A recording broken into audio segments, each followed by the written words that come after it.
evening. I'm Riley Madlambayan and you're watching Einstein News International on tonight's headlines. At least 50 more civilians evacuated from the besieged steel plant in Mariupol. Russian forces trying to crush the last pocket of resistance in the Ukrainian port city. And wide fighting may escalate this weekend. North Korea fired their submarine-launched ballistic missile Saturday according to Seoul. Its second missile launched in 3 days after the US warned that Pyongyang could be preparing for a nuclear test.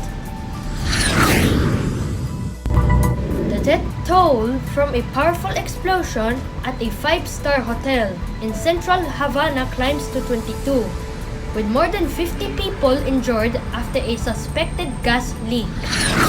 And here in the country, Foreign Affairs Secretary Teodoro L. Locsin Jr. has left Manila to attend the highly anticipated United States Association of Southeast Asian Nations or ASEAN Special Summit in Washington, D.C. on May 12 and 13. First in our news, in Ukraine, 50 more civilians were evacuated from the Azovstal steel plant in the battled city of Mariupol as the battle there becomes increasingly desperate. It comes as First Lady Jill Biden visits the region. Take a look. In the city of Mariupol, the blockade of the defense forces around Azovstal steel plant continues. In some areas with air support, the enemy has resumed its attack operations to take control of the territory of the plant. Russian forces are still trying to break the last pocket of resistance of the Mariupol steel plant. The United Nations described the plant as a hell escape. 200 civilians and hundreds of fighters more hold up. Today, 50 more civilians were rescued, evacuated by the UN and the Red Cross, and now in Russian-controlled territory. Russian flags are now flying in the city of Mariupol amid fears that Russia is planning a victory parade next Monday. Although Moscow has denied this, a defiant President Zelensky said Mariupol will never fall because it is completely destroyed and there's nothing there to fall apart. Mariupol, he said, is completely destroyed. No existence there, and they have killed everything that lived.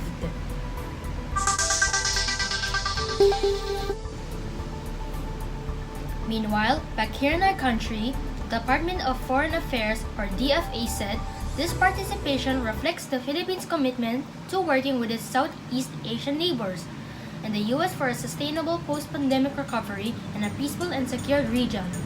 Locsin is expected to join ASEAN leaders in a number of events hosted by President Joseph Biden Jr.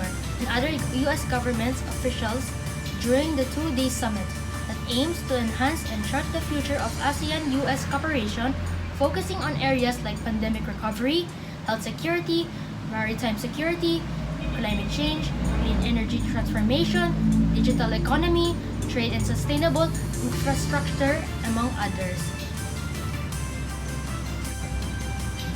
And that's it for our news today. Thank you very much, Ryson, for joining us here and keeping me company here on Einstein News International.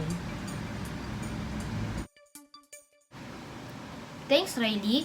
And that's the latest news in the dynamic ASEAN region. Again, I am Ryerson for Einstein Channel Bureau. Thank you very much, Ryerson, and we will see you back next week. I am Riley Madlambayan. Stay in the news because we live in extraordinary time.